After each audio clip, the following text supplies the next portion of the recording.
Coca, I said as we completed the meal, sitting on a store counter and spreading marmalade on biscuits, you beat me.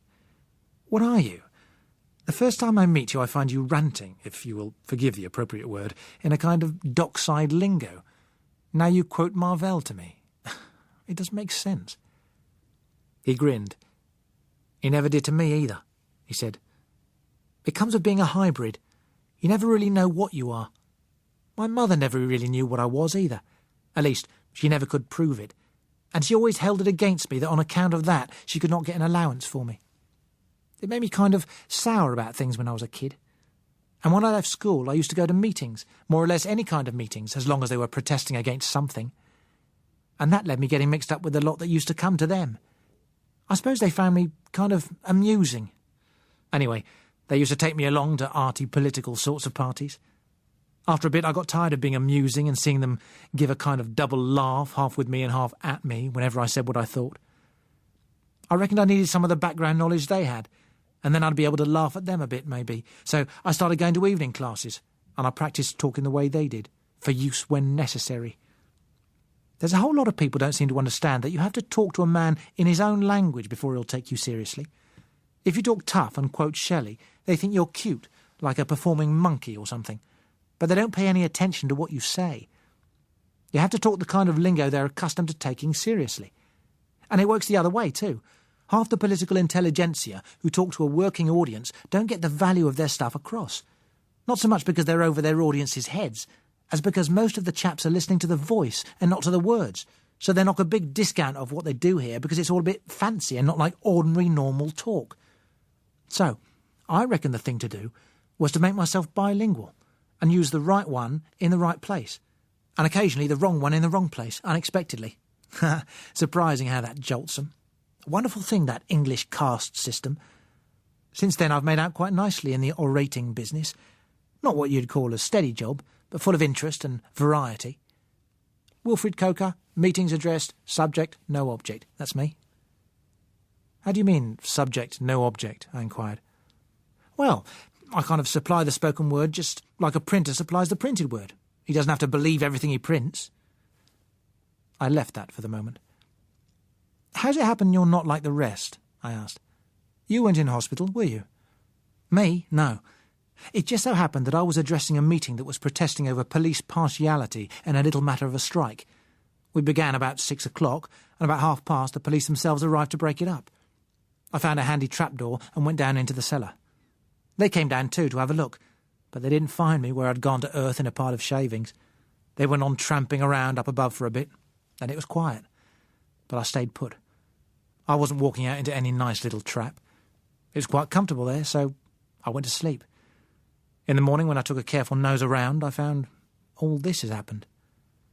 He paused thoughtfully. Well, that racket's finished. It certainly doesn't look as if there's going to be much call for my particular gifts from now on, he added. I did not dispute it. We finished our meal. He slid himself off the counter. Come on, we'd better be shifting. Tomorrow to fresh fields and pastures new, if you'd care for a really hackneyed quotation this time. It's more than that, it's inaccurate, I said. It's woods, not fields. He frowned and thought.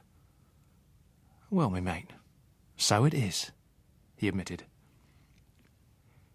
I began to feel the lightening of spirit that Coker was already showing. The sight of the open country gave one hope of a sort. It was true that the young green crops would never be harvested when they had ripened, nor the fruit from the trees gathered, that the countryside might never again look as trim and neat as it did that day, but for all that, it would go on, after its own fashion. It was not like the towns, sterile, stopped forever. It was a place one could work and tend and still find a future. It made my existence for the previous week seem like that of a rat living on crumbs and ferreting in garbage heaps. As I looked out over the fields, I felt my spirits expanding.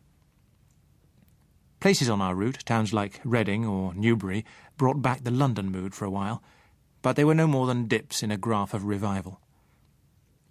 There is an inability to sustain the tragic mood, a phoenix quality of the mind. It may be helpful or harmful. It is just a part of the will to survive. Yet also It has made it possible for us to engage in one weakening war after another. But it is a necessary part of our mechanism that we should be able to cry only for a time over even an ocean of spilt milk. The spectacular must soon become the commonplace if life is to be supportable. Under a blue sky where a few clouds sailed like celestial icebergs, the cities became a less oppressive memory, and the sense of living freshened us again like a clean wind. It does not perhaps excuse, but it does at least explain why, from time to time, I was surprised to find myself singing as I drove. At Hungerford we stopped for more food and fuel. The feeling of release continued to mount as we passed through miles of untouched country.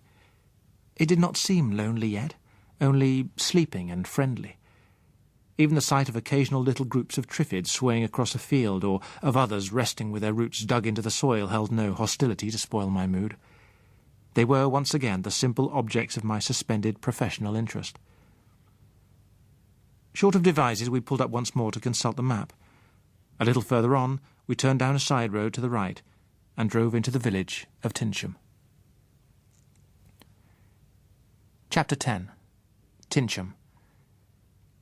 There was little likelihood of anyone missing the manor. Beyond the few cottages which constituted the village of Tinsham, the high wall of an estate ran beside the road. We followed it until we came to massive wrought-iron gates. Behind them stood a young woman on whose face the sober seriousness of responsibility had suppressed all human expression.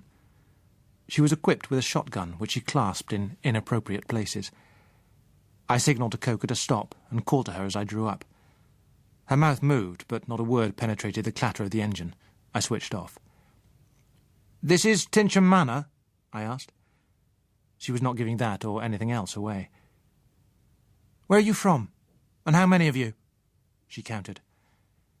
I could have wished that she did not fiddle about with her gun in just the way she did. Briefly, and keeping an eye on her uneasy fingers, I explained who we were, why we came, roughly what we carried, and guaranteed that there were no more of us hidden in the trucks. I doubted whether she was taking it in. Her eyes were fixed on mine with a mournfully speculative expression, more common in bloodhounds, but not reassuring even there. My words did little to disperse that random suspicion which makes the highly conscientious so wearing. As she emerged to glance into the backs of the lorries and verify my statements, I hoped for her sake that she would not chance to encounter a party of whom her suspicions were justified. Admission that she was satisfied would have weakened her role of reliability, but she did eventually consent, still with reserve, to allow us in. "Take the right fork," she called up to me as I passed, and turned back at once to attend to the security of the gates. Beyond a short avenue of elms lay a park landscaped in the manner of the late 18th century, and dotted with trees which had had space to expand into full magnificence. The house, when it came into view, was not a stately home in the architectural sense, but there was a lot of it. It rambled over a considerable ground area and through a variety of building styles, as though none of its previous owners had been able to resist the temptation to leave his personal mark upon it.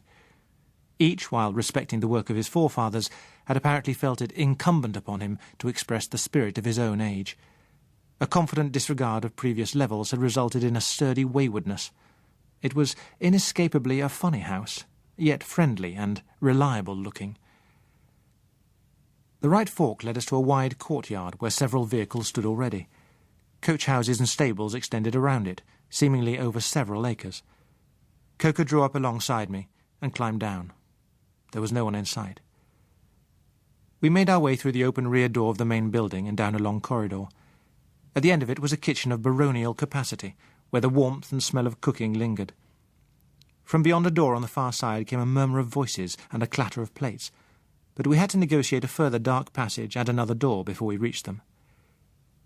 The place we entered had, I imagine, been the servants' hall in the days when staffs were sufficiently large for the term to be no misnomer. It was spacious enough to seat 100 or more at tables without crowding. The present occupants, seated on benches at 2 long trestles, I guessed a number between 50 and 60, and it was clear at a glance that they were blind.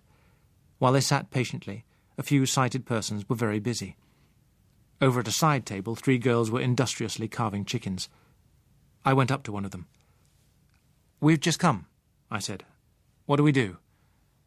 She paused, still clutching her fork, and pushed back a lock of hair with the crook of her wrist. "It'll help if one of you takes charge of the veg, and the other helps with the plates," she said. I took command of 2 large tubs of potato and cabbage. In the intervals of doling them out, I looked over the occupants of the hall. Josella was not amongst them, nor could I see any of the more notable characters among the group that had put forward its proposals at the university building, though I fancied I had seen the faces of some of the women before. The proportion of men was far higher than in the former group, and they were curiously assorted.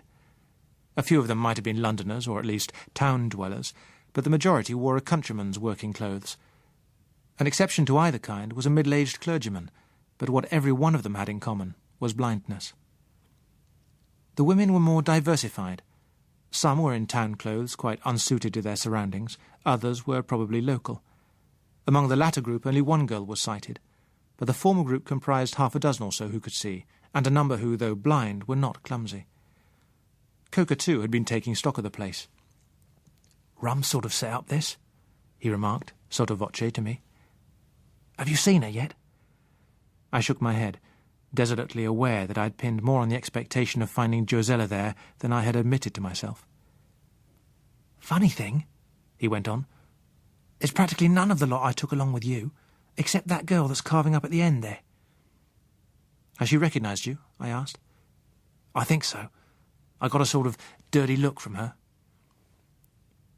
When the carrying and serving had been completed, we took our own plates and found places at the table. There was nothing to complain of in the cooking or the food, and living out of cold cans for a week sharpens the appreciation anyway. At the end of the meal there was a knocking on the table. The clergyman rose. He waited for silence before he spoke. "My friends, it is fitting that at the end of another day we should renew our thanks to God for his great mercy in preserving us in the midst of such disaster.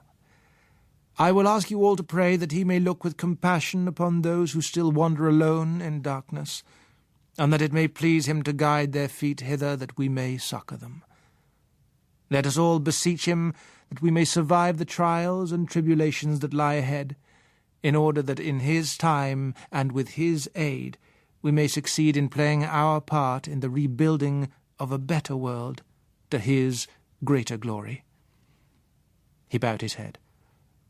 "Almighty and most merciful God." After the Amen, he led a hymn. When that was finished, the gathering sorted itself out into parties, each keeping touch with his neighbour, and 4 of the sighted girls led them out. I lit a cigarette.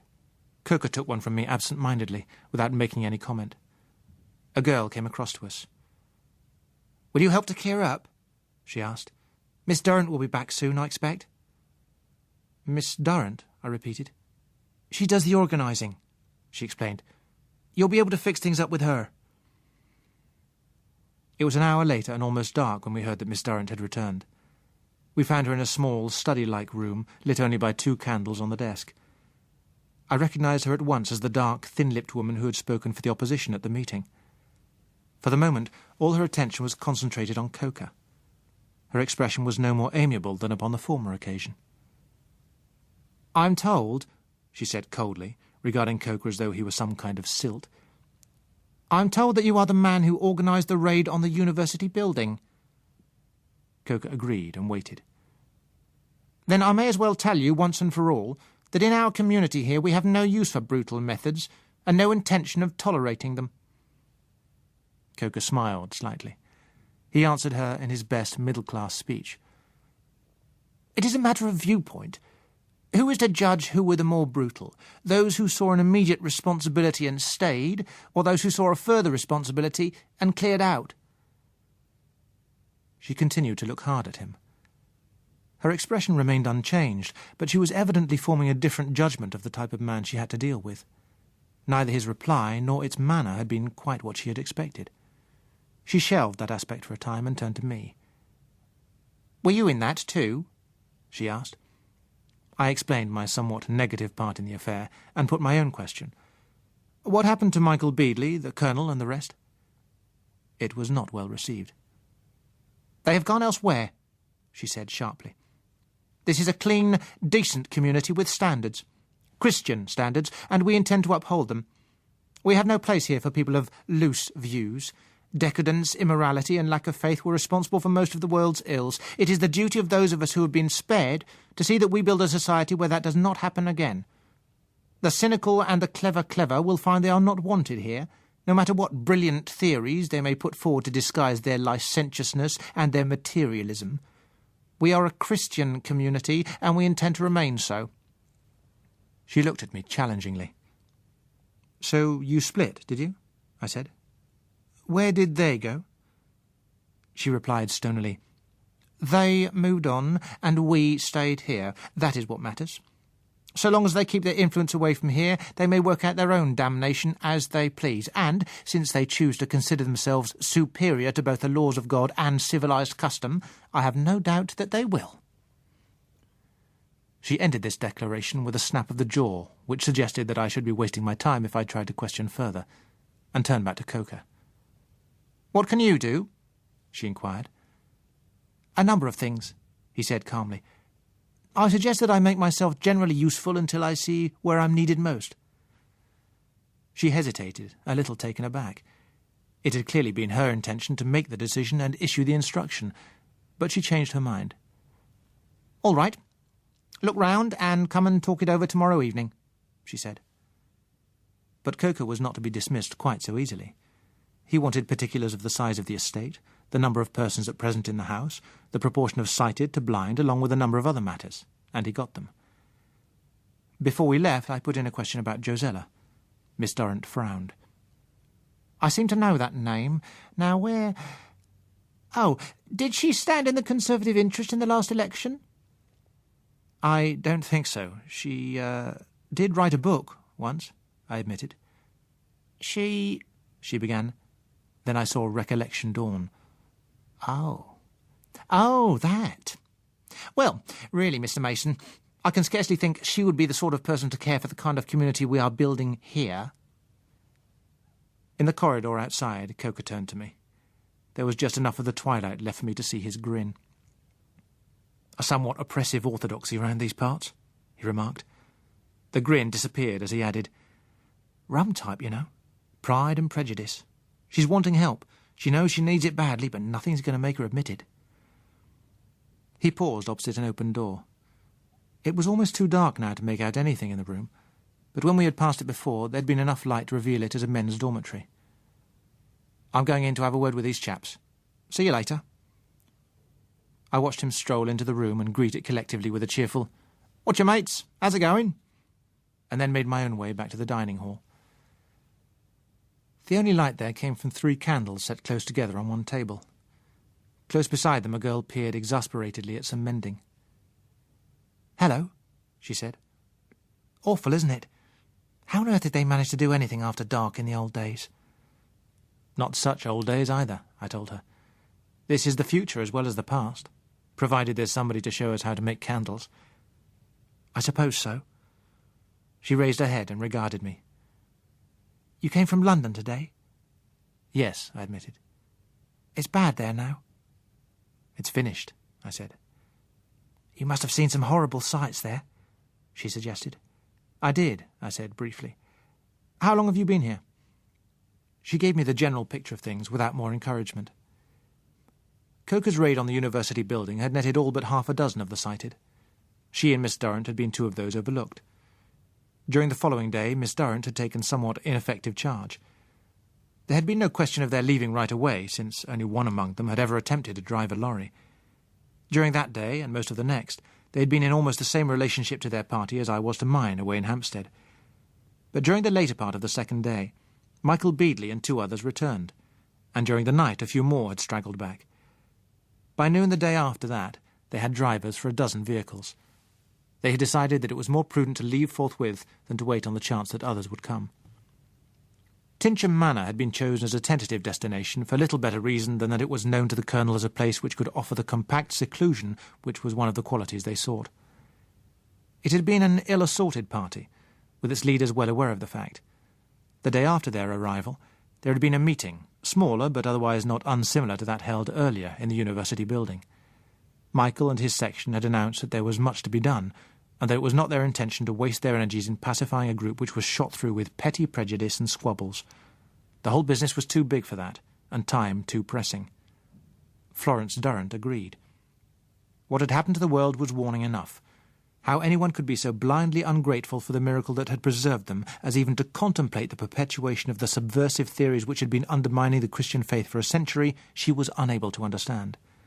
For her part, she had no wish to live in a community where one section would be continually striving to pervert the simple faith of those who were not ashamed to show their gratitude to God by keeping his laws. She was no less able to see that the situation was serious. The proper course was to pay full heed to the warning God had given and turn at once to his teaching. The division of parties, though clear, left them very uneven. Miss Durrant had found her supporters to consist of 5 sighted girls, a dozen or so blind girls, a few middle-aged men and women also blind, and no sighted males whatever. In the circumstances, there could be no doubt whatever that the section which would have to move must be Michael Beadley's. With the lorries still loaded, there was little to delay them, and in the early afternoon they had driven away, leaving Miss Durrant and her followers to sink or swim by their principles. Not until then had there been an opportunity to survey the potentialities of the manor and its neighbourhood. The main part of the house had been closed, but in the servants' quarters they found traces of recent occupation. Investigation of the kitchen garden later gave a pretty clear picture of what had happened to those who had been looking after the place. The bodies of a man, a woman, and a girl lay close together there in a scatter of spilled fruit. Nearby a couple of Triffids waited patiently with their roots dug in. Close to the model farm at the far end of the estate was a similar state of affairs. Whether the Triffids had found their way into the park through some open gate, or some undocked specimens already there had broken free, was not clear, but they were a menace to be dealt with quickly, before they could do more damage. Miss Durrant had sent off one sighted girl to make a circuit of the wall, closing every door or gate, and herself had broken into the gun-room. Despite inexperience, she and another young woman had succeeded in blowing the top off every Triffid they could find, to the number of 26. No more had been seen within the enclosure, and it was hoped that no more existed there. The following day's investigation of the village had shown Triffids about in considerable numbers. The surviving inhabitants were either those who had shut themselves into their houses to exist for as long as they could on what stores they had there, or those who had been lucky enough to encounter no Triffids when they made their brief foraging sorties. All who could be found had been collected and brought back to the manor. They were healthy, and most of them were strong, but for the present at any rate, they were more of a burden than a help, for there was not one of them that could see. 4 more young women had arrived in the course of the day. 2 had come driving a loaded lorry by turns, and bringing a blind girl with them. The other had been alone in a car. After a brief look round, she had announced that she had found the setup lacking in appeal and driven on. Of the several who continued to arrive over the next few days, only 2 had stayed. All but 2 of the arrivals had been women. Most of the men, it seemed, had been more forthright and ruthless in extricating themselves from Coker's group formations, and most of them had returned in time to join the original party. Of Josella, the girl could tell me nothing. Clearly she had never heard the name before, and my attempts at description roused no recollections. While we were still talking, the electric lights in the room suddenly went on. The girl looked up at them with the awed expression of one receiving a revelation. She blew out the candles, and as she went on with her mending she looked up at the bulbs occasionally, as if to make certain they were still there. A few minutes later Coker strolled in. "That was you, I suppose?" I said, nodding at the lights. "Yes," he admitted. "They've got their own plant here. We might as well use up the petrol as let it evaporate." "Do you mean to say we could have had lights all the time we've been here?" asked the girl. "If you'd just taken the trouble to start the engine," Coker said, looking at her. "If you wanted light, why didn't you try to start it?"